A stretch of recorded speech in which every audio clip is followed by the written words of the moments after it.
Welcome back everyone. इस video में हम डिस्कस करेंगे प्रोटीन्स के अंदर प्रोटीन स्पेसिफिसिटी या फिर प्रोटीन विशिष्टता के बारे में। यानी प्रोटीन्स जो होते हैं उनकी नेचर जो होती है स्पेसिफिक होती है। ठीक है, स्पेसिफिसिटी में वो काम करते हैं, ये हम डिस्कस करेंगे। बिल्कुल छोटा सा टॉपिक है लेकिन इम्पोर्टेंट है। लास्ट वीडियो में हम प्रोटीन के जनरल इंट्रोडक्शन और पेप्टाइड बॉन्ड के बारे में डिस्कस कर चुके हैं। उस वीडियो का लिंक आपको डिस्क्रिप्शन में मिल जाएगा, वहां से वीडियो देख सकते हैं। और अगर वीडियो हेल्पफुल लगती है तो लाइक कीजिए, शेयर कीजिए अपने फ्रेंड्स के साथ एंड चैनल को सब्सक्राइब कर लीजिए। तो अगर हम बात करें यहाँ पे प्रोटीन स्पेसिफिसिटी की, इसके अलावा नोट्स की अगर हम बात करें, नोट्स जो है आपको टेलीग्राम चैनल पे अवेलेबल हो जाएंगे सभी। तो प्रोटीन स्पेसिफिसिटी या फिर प्रोटीन विशिष्टता, एक ही प्रजाति के सदस्यों में विशिष्ट प्रकार के प्रोटीन पाए जाते हैं। ठीक है, एक ही प्रजाति हो गई और उसके सदस्य जो होते हैं उनके अंदर विशिष्ट प्रकार के अलग अलग टाइप के प्रोटीन्स पाए जाते हैं। इसलिए अनेक प्रजाति में प्रोटीन का एक विशिष्ट समूह होता है जो किसी अन्य प्रजाति में नहीं पाया जाता। यानी कि ये 1 प्रजाति है, ये 2 प्रजाति है, नाम है इनके 3 प्रजाति है। एंड इसके अंदर क्या है, इसके अंदर जो प्रोटीन है वो P1 है, यहाँ पे प्रोटीन P2 है, यहाँ पे प्रोटीन P4 है। तो वो ये प्रोटीन P1 जो है वो इसके अंदर नहीं मिलेगा, ये P2 प्रोटीन है वो इसके अंदर नहीं मिलेगा, इसके अंदर नहीं मिलेगा। वैसे ये जो P4 प्रोटीन है वो इसके अंदर और इसके अंदर नहीं मिलेगा। तो यहाँ पे क्या है, यहाँ पे विशिष्ट समूह होता है इन प्रोटीन्स का जो किसी अन्य प्रजाति के अंदर नहीं मिलता है। ठीक है, वो किसी दूसरी और प्रजाति के अंदर, दूसरी और वैरायटी के अंदर, दूसरी और स्पीसीज के अंदर देखने को नहीं मिलेगा। तो इनके अंदर क्या होता है, स्पेसिफिसिटी होती है, इनकी अपनी ही स्पीसीज की अपने टाइप के प्रोटीन होते हैं। समान प्रजातियों में कई प्रोटीन समान होते हैं। ठीक है, अगर हम बात करें कि एक ही प्रजाति की हम बात कर रहे हैं, तो उस एक ही प्रजाति के अंदर वहां पे क्या होगा, कुछ प्रोटीन होंगे जो कि समान होते हैं। ठीक है, कुछ प्रोटीन्स कैसे होंगे, समान होंगे, लेकिन विभिन्न प्रजातियों में केवल कुछ समान प्रोटीन होते हैं। जैसे हम बात करेंगे यहाँ पे ये एक प्रजाति है, ये दूसरी प्रजाति है, तो इस प्रजाति के अंदर जो भी प्रोटीन होंगे वो समान होंगे। लेकिन इन दो प्रजातियों की अगर हम बात करें, सिर्फ कुछ प्रोटीन ही समान होंगे, इन दोनों के बीच में कुछ प्रोटीन ही समान होंगे, सारे प्रोटीन समान नहीं होंगे। तो इनकी अपनी ही प्रजाति के अंदर क्या है, अपनी प्रजाति के अंदर वैसे ही प्रोटीन देखने को मिलते हैं, किसी दूसरे के अंदर नहीं देखने को मिलेंगे। जैसे कि उत्तक ग्राफ्टिंग होती है, जिसको बोलते हैं टिश्यू ग्राफ्टिंग। ठीक है, टिश्यू ग्राफ्टिंग। रक्त आदान होता है, यानी कि ब्लड ट्रांसफ्यूजन, अंग प्रत्यारोपण, यानी कि जो डिफरेंट डिफरेंट ऑर्गन ट्रांसप्लांटेशन होता है, में व्यवहारिक अनुप्रयोग होते हैं। ठीक है, व्यवहारिक अनुप्रयोग होते हैं, इनके अंदर देखा जाता है स्पेसिफिसिटी। अब ऐसा नहीं होता है कि किसी का ब्लड जो है किसी को भी चढ़ा दिया जाता है, किसी के भी टिश्यू तक लेके वो किसी को भी ट्रांसप्लांट कर दिए जाते हैं। उनके बीच में व्यवहारिक अनुप्रयोग किया जाता है, उनकी स्पेसिफिसिटी चेक किया जाता है कि ये जो है ये उस में किसी दूसरे इंसान में जब इनको लगाया जाएगा, इनको जब ट्रांसफ्यूज किया जाएगा, तो ये कंपेटिबल होंगे या नहीं होंगे। क्योंकि हमारी बॉडी के अंदर क्या सिस्टम होता है, हमारी बॉडी बाहर से आने वाली हर एक चीज को जो है एंटीजन की नजर से देखती है, यानी कि उसके अगेंस्ट एंटीबॉडीज बनाई जाती है।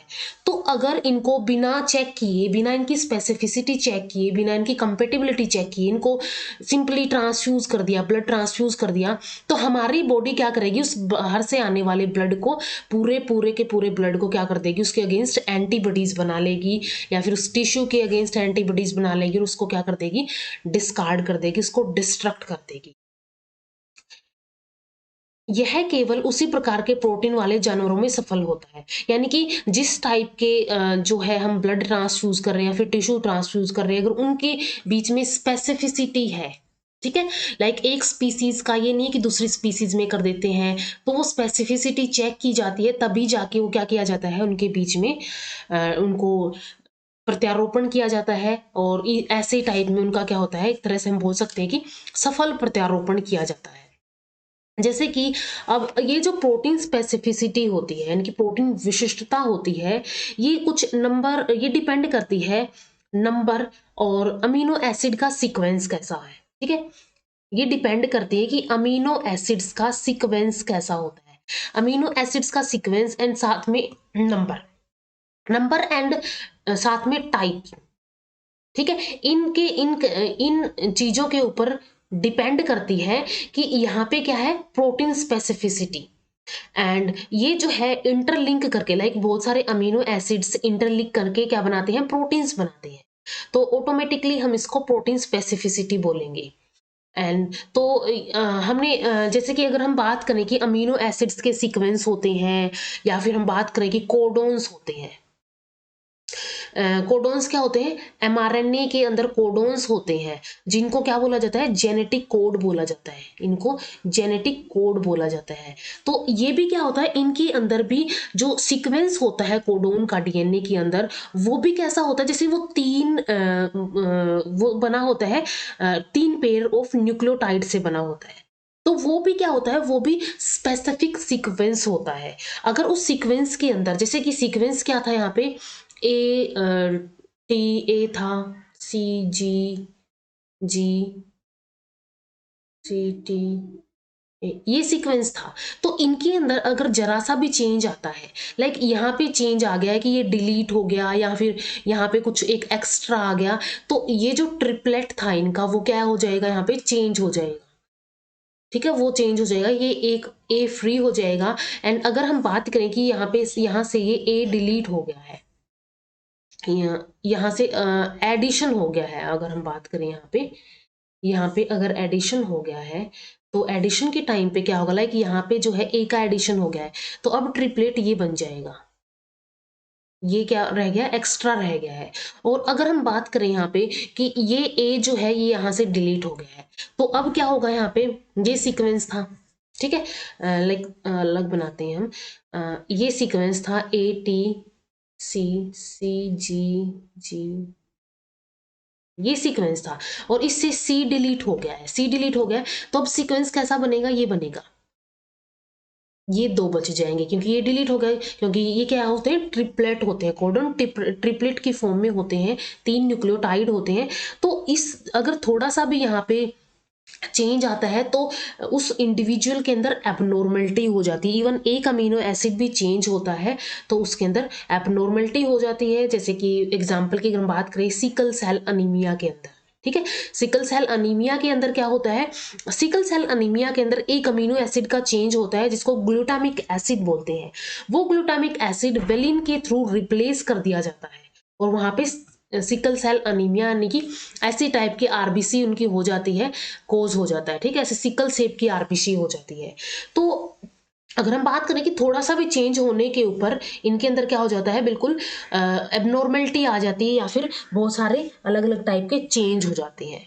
ठीक है, तो इसको प्रोटीन स्पेसिफिसिटी बोलते हैं कि विशिष्ट एक ही प्रजाति के सदस्यों में विशिष्ट प्रकार के प्रोटीन होते हैं जो किसी दूसरी अन्य प्रजातियों में नहीं पाए जाएंगे, और समान प्रजातियों में कई प्रोटीन समान होते हैं, लेकिन विभिन्न प्रजातियों में कुछ ही प्रोटीन समान होते हैं, सारे समान नहीं होंगे। अब स्पेसिफिसिटी के अंदर अगर हम बात करें कि टिश्यू ग्राफ्टिंग के टाइम पे या फिर उत्तक ग्राफ्टिंग के टाइम पे, रक्तदान के टाइम पे, अंग प्रत्यारोपण के टाइम पे स्पेसिफिसिटी चेक की जाती है, ताकि उन जानवरों के बीच में जो है ये ट्रांसप्लांटिंग सक्सेसफुल हो जाए, सफल हो जाए।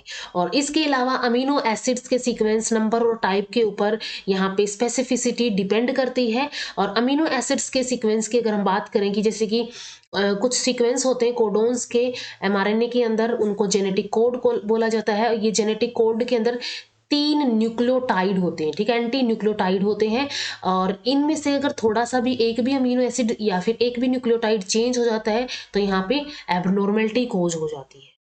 तो ये होती है प्रोटीन स्पेसिफिसिटी, यानी कि हर एक स्पीसीज का प्रोटीन स्पेसिफिक होता है, और वो उसी स्पीसीज के लिए होता है, किसी दूसरी के लिए नहीं होता है। तो ये प्रोटीन स्पेसिफिसिटी के बारे में था। नेक्स्ट वीडियो हम डिस्कस करेंगे स्ट्रक्चरल मॉडल कैसे होते हैं प्रोटीन्स के, ठीक है, डिफरेंट डिफरेंट 4 स्ट्रक्चरल मॉडल होते हैं, वो हम डिस्कस करेंगे नेक्स्ट वीडियो के अंदर। तो इस वीडियो में इतना ही। अगर वीडियो हेल्पफुल लगी हो तो लाइक कीजिए, शेयर कीजिए अपने फ्रेंड्स के साथ एंड चैनल को सब्सक्राइब कर लीजिए। Thank you so much.